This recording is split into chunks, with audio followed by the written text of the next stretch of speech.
So anyway, to continue our previous discussion, what we were talking about, how I got into the cards and the books that I read. As as I started reading more books, as I added the information and knowledge and all of that into my into like as part of the food, I guess, for my intuition to grow and bloom. Really, my readings became more and more vivid and interesting, and like, I mean, the feedback I started getting from my clients was pretty positive. So that was like, wow. And even the way I felt when I was doing that reading, it was more alive somehow. I felt that I was on to something, right? So, anyway, up until that point, see, I used to keep thinking that, oh, tarot, astrology, stuff like that. You use these tools to obviously to divine the future. And then I'm reading all these books or some blogs or some websites, and people are like, fortune telling is looked down upon, and that is not the true aim. And I mean, I get it. For a while there, I also felt it. But then what? People were talking about getting more deep into the cards, the spiritual aspect of the cards. And that's when I encountered this book by Rachel Pollack. It's called The Forest of Souls. And it is in this book that she really, really, puts it down. She did readings, right, for stuff like what nourishes my soul, what is soul, you know these kind of abstract questions, like what is the purpose of my life. See, that's the very original question that began my quest, my search. What is the purpose of my life? See, I came to realize, thanks to this book, that you can actually ask these questions to the tarot cards. And that brought me to the phrase know thyself, which, if you've gone to my blog, you've probably seen that phrase right below, like the tagline of my blog. Because I discovered as I was reading through stuff here and there, that this, or rather the Greek version of this phrase, was written on the door of the oracles, like when you could, where you had to go see the oracle, that was written on the door. And I'm like, why did they write know thyself? you know like, you're going there to maybe get a prediction, right? You're going to a reader to know about your future, maybe about job, relationships, this, that, mundane everyday life situations. And then you have people talking about, this is fortune telling, this is beneath me, and then you should do the spiritual reading. And then you are like, okay, yeah, sure, you can ask these questions, these highly deeply spiritual questions, and the cards will answer them. So there's everything there, and then there's know thyself. So how do you know yourself? How does that tie in? Hmm? It took me many years. I mean, I've at first, and I'll be honest, at first I thought it was really cool to write that as a tagline, all the Greek oracles and all that awesome historical, mythical connections there. But that tagline became something of a guiding post for me, because ultimately I started to see. You see, the past, the present, the future, there is always that cause effect relationship. One thing leads to the other, one thing is the cause of the other, and the next thing is caused because of this thing. It's like, it's a sequence of events, really.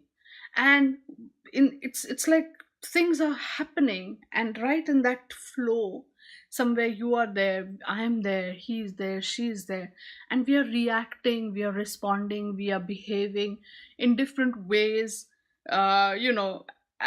within those situations and circumstances. And then we are growing, we are evolving, and patterns start to emerge, right? And these are also psychological patterns here, like, let's say something happened to you as a child, and that sort of, led developed, and it led to you becoming a certain way when you when you became a grown up.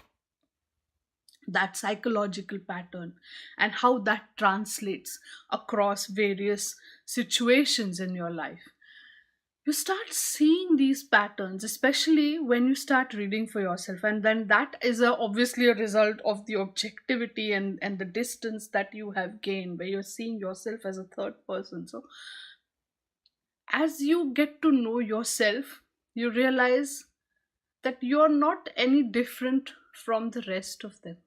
At least that was my understanding. That, you know for a while there, I did go on a superiority trip. I was like, oh, I'm better than them. But no, I'm not. I'm just like you. And I'm just like you. I'm just like everybody else. When I have a crush on someone, I want to know if he likes me too. When I bid for a project and stuff, like, I want to know if I'm going to get that job too, right? So I'm no different, and there's really nothing great. Maybe, yeah, sure, I know a subject which you don't know yet. Mm? So how did it all tie in, this whole know thyself thing? See, as you know yourself, you realize you're no different from the others, and you and them, all of us, we go through the flow of time. We react and respond to different situations, maybe psychologically, maybe that is a karmic lesson, maybe it's all together, cause and effect, cause and effect, cause and effect, and there's a pattern that emerges. And as you study that pattern, you see that you'll start to spot clues, little clues, where maybe you can change it, maybe you can walk a different path. See, ultimately, this spiritual wisdom, or this deep knowledge and whatnot that you get from all the stuff that you have experienced, the meditations, this, that, I- we are everyday people.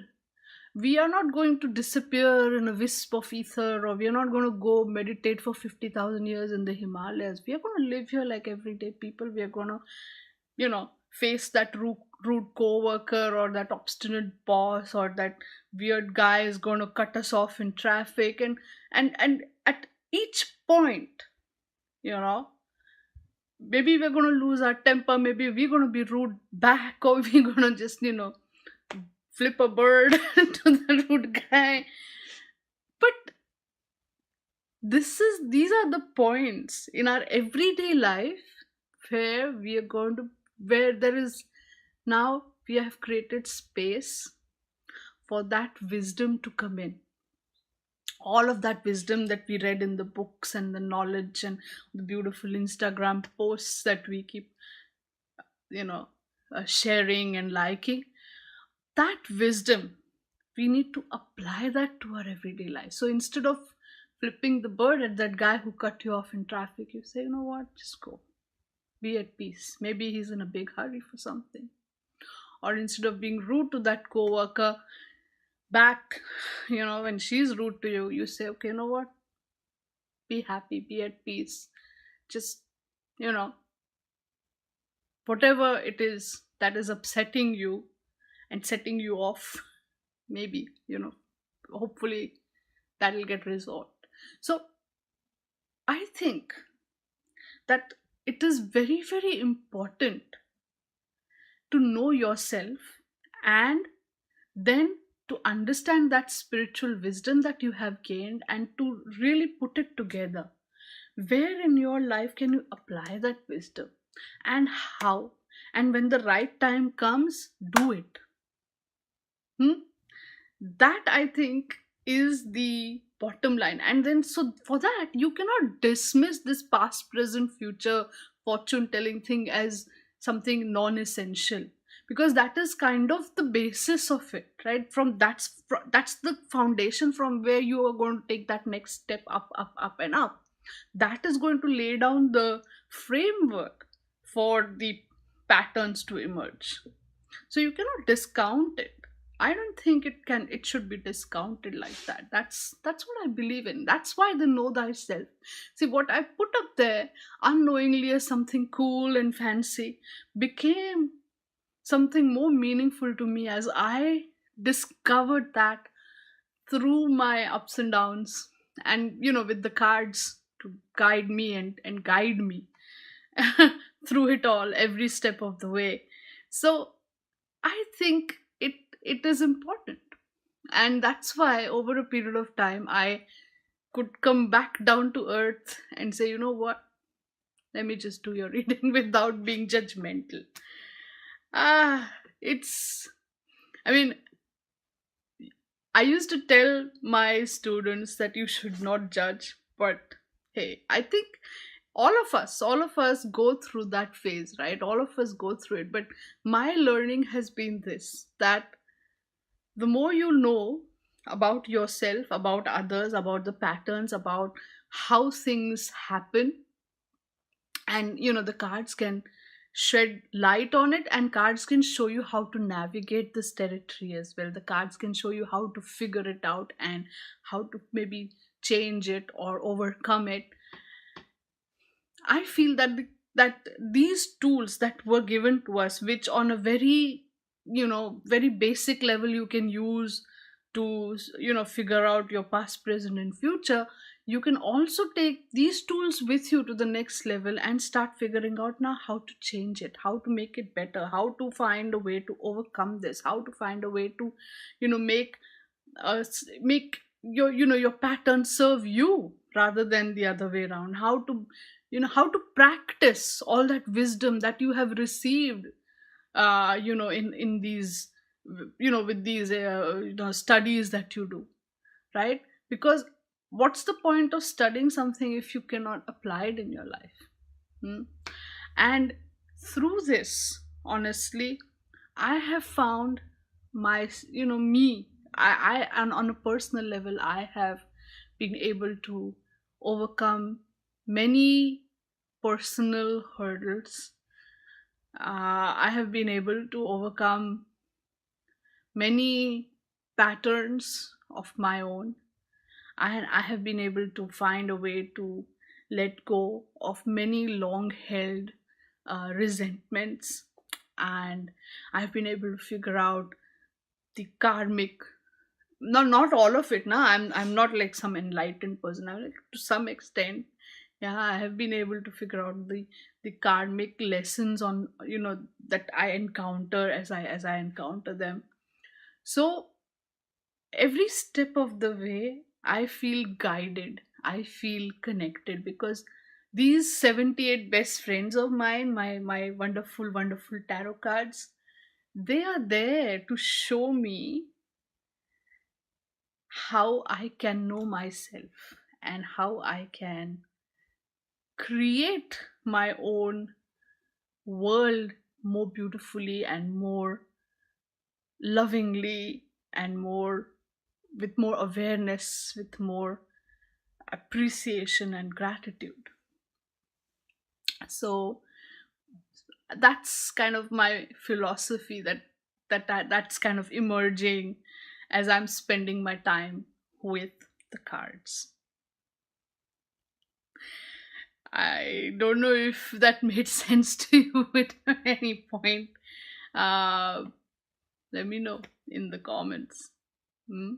Meanwhile, um, stay good, be good, and play with your tarot cards.